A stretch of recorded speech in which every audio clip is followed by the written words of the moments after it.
Hello friends, जय हिंद दोस्तों। स्वागत है आप सभी का जॉब अलार्म के इस पेज में। और आज है दिनांक 31 अगस्त 2022। आज का दिन हमारे लिए बहुत ही बेहद खास होने वाला है दोस्तों। आज रिद्धि सिद्धि के प्रभु, हमारे बुद्धि के देवता और देवताओं में सर्वप्रथम पूजे जाने वाले जो देवता हैं हमारे गणेश जी महाराज, आज उनका आगमन दिवस है। आज का तिथि जो है वो गणेश चतुर्थी के रूप में मनाया जाता है पूरे देश में। और मुंबई का जो लाल बागची राजा होता है वो हमारे गणेश जी होते हैं, परम पूजनीय होते हैं और देवताओं में इन्हें सर्वप्रथम पूजा जाता है। किसी भी पूजा की शुरुआत गणेश भगवान की पूजा से प्रारंभ करी जाती है। तो दोस्तों, इसी के साथ अपन गणेश भगवान की जयकारा लगाते हुए इस पीडीएफ की शुरुआत करते हैं, इस करंट अफेयर्स की सीरीज़ को शुरू करते हैं। तो बोलिए दोस्तों, गणेश भगवान की जय। दोस्तों, शुरुआत करते हैं आज के पहले करंट अफेयर के बारे में। तो दोस्तों, बात करते हैं कि हाल ही में कौन से देश ने अमेरिका और ब्रिटेन के जहाज़ों को अपने बंदरगाह में आने की मंजूरी नहीं दी थी। तो दोस्तों, ऐसी हरकत सिर्फ एक ही देश कर सकता है, वो है दोस्तों चीन। तो दोस्तों, एक्चुअल में क्या हुआ था, जो सोलोमन आइलैंड है वो चीन के करीब है। और यहाँ पे दोस्तों क्या होता है कि जितनी भी गलत गलत एक्टिविटीज़ होती है वो यहाँ पर होती है, जिसके वजह से यहाँ पे जो अलग अलग देश होते हैं वहाँ पे पहरा देते रहते हैं। और ये बेसिकली क्या होता है, यहाँ पे जो चीन है वो अपना सैन्य अड्डा बनाना चाहता है। तो दोस्तों, पिछले दिनों में क्या हुआ था, जो अमेरिकी कोस्ट गार्ड था उसका जो एक शिप है ऑलिवर हेनरी, और ब्रिटेन की जो एक नेवी थी जो शिप HMS स्पे को रिफ्यूलिंग कराना था, तो उसके लिए वो सोलामन के बंदरगाह पे उन लोग गए थे। तो जो सोलामन जो आइलैंड है वो दक्षिण प्रशांत महासागर में स्थित है, और सोलामन सरकार से कोई जवाब नहीं मिलने की वजह से इस जहाज को, जो ये दोनों जहाज थे, उनको पापुआ न्यू गिनी में जाकर रिफ्यूल करना पड़ा था। बेसिकली जो सोलामन बंदरगाह है यहाँ पर चीन का कब्जा है अप्रत्यक्ष रूप से। और कह सकते हैं कि वो जितनी भी अपनी जो गलत हरकतें हैं वो उसको वहाँ पर अंजाम देता है। और कह सकते हैं कि अपना जो सैन्य अड्डा है उसको बनाना चाहता है, ताकि वो वहाँ पर अपना सैन्य अड्डा बना के दूसरे देशों पर हमला कर सकें। ऐसे बहुत सारे बंदरगाह हैं, द्वादर बंदरगाह, बहुत सारे जो टापू होते हैं, बंदरगाह होते हैं, यहाँ पे चीन कब्जा करने की पूरी कोशिश करता है। उसके बदले वो उनको कुछ ना कुछ बेनिफिट देता है प्रत्यक्ष रूप से, और फिर उन पर वो कब्जा कर लेता है। बात करते हैं दोस्तों अगले करंट अफेयर के बारे में। तो हाल ही में पराली से कोयला बनाने की तकनीक कहाँ विकसित की गई है। दोस्तों, आप सभी को पता होगा कि पराली बहुत ही बड़ा प्रदूषण के लिए बोलना चाहिए कि मेजर हिस्सा बन जाता है। जो पराली होती है जो खेतों से निकलती है, उसको जलाने से जो किसान उसको आखिर में जला देते हैं, उसकी वजह से काफ़ी मात्रा में दोस्तों प्रदूषण होता है। तो ये जो है, ये जो टेक्निक है जिसके वजह से ये कोयला में परिवर्तन हो जाएगा, ये टेक्निक जालंधर में दोस्तों विकसित करी गई है। और जालंधर में जो युवाओं की जो टीम है दोस्तों, ये कोयला बनाने की तकनीक यहाँ पे उन्होंने विकसित करा है। और तकनीक वैज्ञानिक एवं औद्योगिक अनुसंधान परिषद जो CSIR है दोस्तों, वो और राष्ट्रीय जैव ऊर्जा संस्थान के विशेषज्ञों के सहयोग से ये जो टेक्निक है इसको डेवलप किया गया है। तो दोस्तों, बात करते हैं हमारे नेक्स्ट अपडेट के बारे में कि पहला 3D मुद्रित डाकघर कहाँ खुलने वाला है। तो दोस्तों, ये खुलने वाला है हमारे प्यारे भारत देश के बेंगलुरु शहर में। दोस्तों, वैसे भी बेंगलुरु को, पुणे को IT का हब माना जाता है। तो यहाँ पे दोस्तों वहाँ का 3D मुद्रित डाकघर खुलने वाला है। तो ये दोस्तों होने वाला है अगले महीने। कर्नाटक के पूर्ण डाकघर बनने की यहाँ पे उम्मीद जताई जा रही है। यह तकनीक चमत्कार हला शुरू में कैम्ब्रिज लेआउट में प्रदर्शित किया जाएगा, और जिससे यह देश का पहला डाकघर बनने वाला है। बात करते हैं दोस्तों कि इसके आविष्कार का जो उपयोग करके एक विशिष्ट मॉडल की तुलना में जो निर्माण होने वाला है वह खर्च आधे में ही कट जाने वाला है। बात करते हैं दोस्तों दूसरे अपडेट के बारे में। दोस्तों, हाल ही में जूता और चमड़ा उत्पाद नीति 2022 कहाँ लॉन्च करी गई है। तो दोस्तों, ये वाली जो नीति है ये तमिलनाडु में लॉन्च करी गई है। और बेसिकली ये जो जूता और जो चमड़ा बनाने वाला जो क्षेत्र होता है दोस्तों, इस क्षेत्र के लिए जो तमिलनाडु सरकार है और वहाँ के जो चीफ मिनिस्टर साहब हैं MK स्टालिन जी, उन्होंने 2250 करोड़ रुपए के निवेश के लिए MOU पर हस्ताक्षर उन्होंने करा हुआ है। बात करते हैं दोस्तों दूसरे अपडेट के बारे में। तो हाल ही में जो T20 इंटरनेशनल है, माफ़ कीजिएगा, T20 इंटरनेशनल क्रिकेट जो है उसमें दूसरे सबसे सफल गेंदबाज कौन से हैं।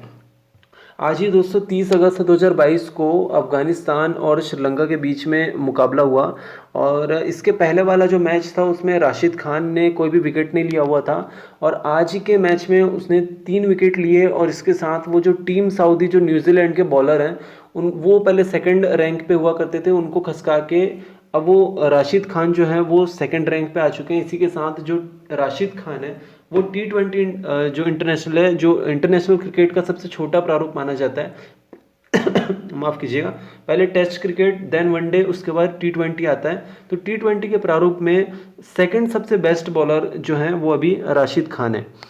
बात करते हैं दोस्तों हाल ही में दुनिया के तीसरे सबसे बड़े अमीर आदमी, सबसे बड़े धन कुबेर माने जाने वाले व्यक्ति कौन है, कौन से उद्योगपति हैं। तो दोस्तों गौतम अडानी, जो अडानी ग्रुप से बिलोंग करते हैं, अडानी ग्रुप के चेयरमैन हैं। तो गौतम अडानी भारत के साथ साथ एशिया के सबसे बड़े रिचेस्ट पर्सन बन गए हैं। ये दुनिया में तीसरे नंबर के रिचेस्ट पर्सन बन गए हैं। हमारे लिए गर्व की बात इसलिए दोस्तों कि हमारा जो भारत देश है ये उससे बिलोंग करते हैं और ये अभी दुनिया के richest top third richest person बन चुके हैं।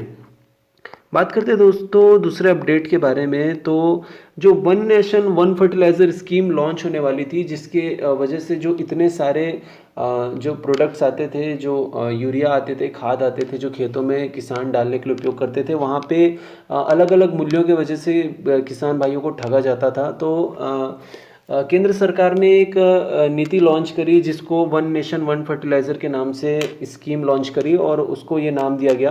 तो बेसिकली उसके पैकेट में इस प्रोडक्ट का नाम अब भारत नाम से ही इसको सेल किया जाएगा और जिसकी वजह से प्रोडक्ट सेल करने में भी आसानी होगी और किसान भाइयों को ठगा भी नहीं जाएगा। तो ये जो स्कीम है बेसिकली दोस्तों, इसकी बात तो हो चुकी थी, ये लॉन्च कब होने वाली। तो दोस्तों ये जो लॉन्च होने वाली है ये होने वाली है 2 अक्टूबर 2022 को।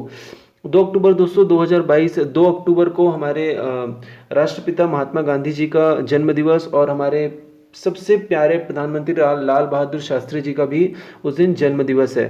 दोस्तों बात करते हैं हाल ही में फलों सब्जियों की उपयोग अवधि बढ़ाने के लिए विशेष कोटिंग कहाँ तैयार की गई है। दोस्तों फलों और सब्जियों को वैसे तो नॉर्मली कोल्ड स्टोरेज में रखा जाता है, जो उनके लिए अलग से कोल्ड स्टोरेज तैयार की जाती है। हालांकि वो उसका रेंट भी काफ़ी होता है, काफ़ी मात्रा में वहाँ पर आपको सब्जियों और फलों को रखा जाता है। बहुत सी खाने की चीज़ों को और अन्य वस्तुओं को भी वहाँ पर आप रख सकते हैं। ये फैसिलिटीज़ दोस्तों जगह जगह पे होती है। हालांकि IIT जो गुवाहाटी है उन्होंने एक ऐसा जो होता है कोटिंग तैयार किया है जिसकी वजह से जो फल और सब्जी रहेंगे वो काफ़ी समय तक वो ताज़ा रहेंगे। हालांकि इनका प्रयोग कुछ ही फलों और सब्जियों पे हुआ है, जैसे बात करें आलू हो गया, कीवी हो गया, इन छोटे मतलब कुछ गिने चुने फलों एवं सब्जियों पे इसको ट्राई किया गया है। तो ये जो टेक्निक है दोस्तों इसको विकसित करी है IIT गुवाहाटी ने। बात करते हैं दोस्तों दूसरे अपडेट के बारे में। तो कौन बन रहे हैं मर्सिडीज बेंज के नए MD, मैनेजिंग डायरेक्टर, जो हाल ही में कौन बन रहे हैं मर्सिडीज बेंज के।